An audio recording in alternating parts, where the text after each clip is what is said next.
খেতে পাচ্ছে না। তখন মনে ওর পেট ফুলে যাচ্ছে, শরীর ফুলে যাচ্ছে, মানে ও অস্বস্তি হচ্ছে। তারপরে আমরা সবাই বলছি যে তুমি এরকম ফুলে যাচ্ছ, এ করছো না, ডাক্তার দেখাচ্ছ না কেন, খেতে পারছো না? না তুমি ডাক্তার দেখাও। না আমি কোথায় পাবো পয়সা? আমরা যেখান থেকে হোক তোমার দেখা যেতে হবে, কারণ আমার ছেলে ছোট, এখন সে 7-এ পড়ছে। আর আমি তুমি ডাক্তার দেখাও, ওটা শুনলো না।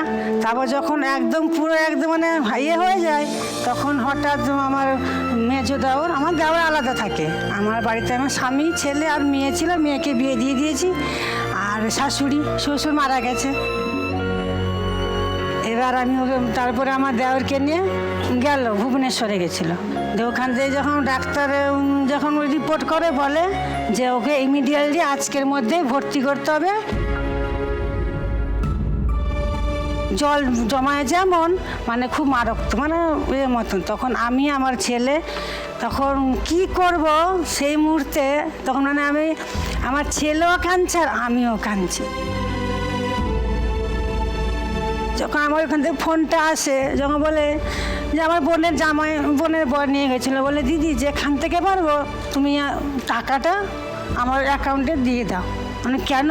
না আমাদের দাদু হয় সম্পর্কে, বলে দাদুর সিরিয়াস অবস্থা। তখন আমি কি করব?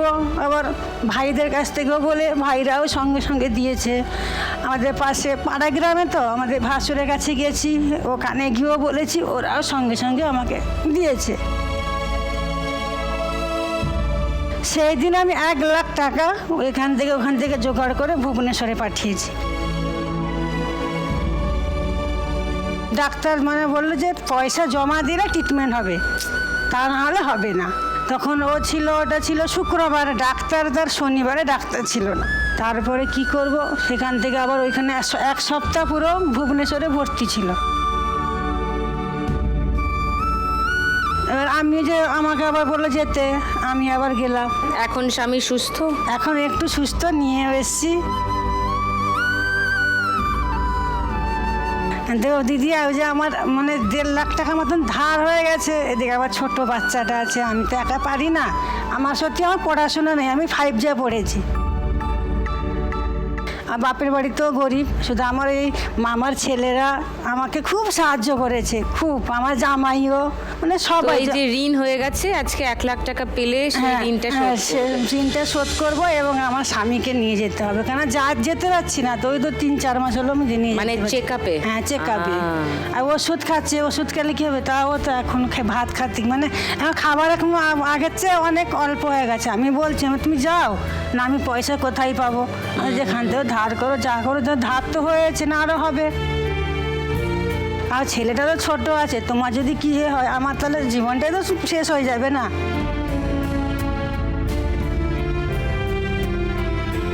তার জন্য আমি যদি এখানে 1 লাখ টাকা পাই, আমি আগে ধারটা দেবো, তারপর আমি পেলে স্বামীকে নিয়ে যাব। এসো, ভালো করে পজিটিভ মাথা রেখে ফার্স্ট রাউন্ডটা খেলো। 1 লাখ টাকা ধরে নাও, যদি নাই বা পেলে, প্রত্যেক রাউন্ডে যে টাকাগুলো পাও, খেলে চেষ্টা করো খেলাগুলো ভালো করে খেলতে, যাতে অনেক টাকা শুধু রাউন্ড থেকেই জিতে নিয়ে যেতে পারো, তাই না? চলে এসো ফার্স্ট রাউন্ড খেলতে। তোমার 1 মিনিট সময় শুরু এখন। ফটাফট নাও, এক জায়গায় করো, এক ঝটকা মারো, যা আটকে গেল।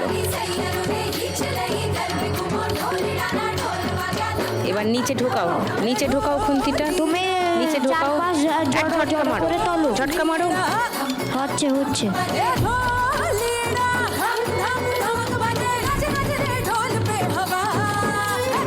এক ঝটকায় তুলে নাও। ওকে, আরো হবে।